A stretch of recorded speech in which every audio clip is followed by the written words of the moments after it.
2026-2027 o'quv yili uchun oliy ta'lim tashkilotlari va ta'lim yo'nalishini tanlash.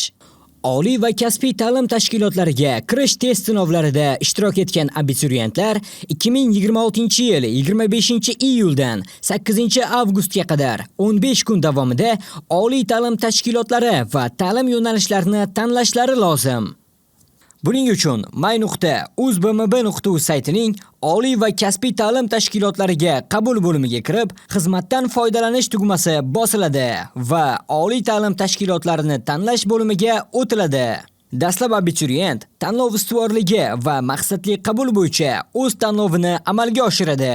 Agar SAT sertifikatiga ega abituriyentlar test sinovlarida ishtirok etgan bo'lsa, sertifikatdan foydalanishni tasdiqlashi yoki rad etishi lozim. Shundan so'ng abituriyent test topshirgan fanlar majmuasi va ta'lim tiliga mos bo'lgan 5 tagacha oliy ta'lim tashkiloti va ta'lim yo'nalishini ta'lim shakli bilan birga tanlaydi.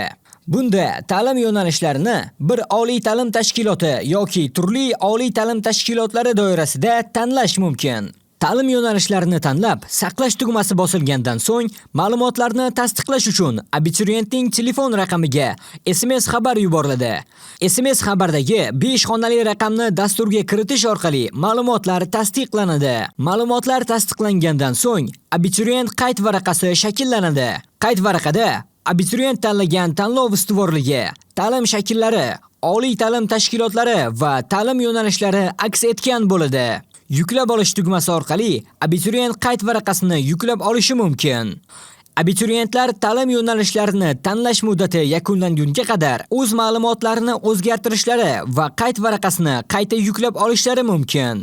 Abituriyentlarning talabalikka tavsiya etilgan yoki etilmagani to'g'risidagi yakuniy tanlov natijalari ta'lim yo'nalishlarini tanlash to'liq yakunlangandan so'ng 1 hafta muddatda e'lon qilinadi. Bilimni baholash agentligi barcha abituriyentlarga muvaffaqiyat tilaydi.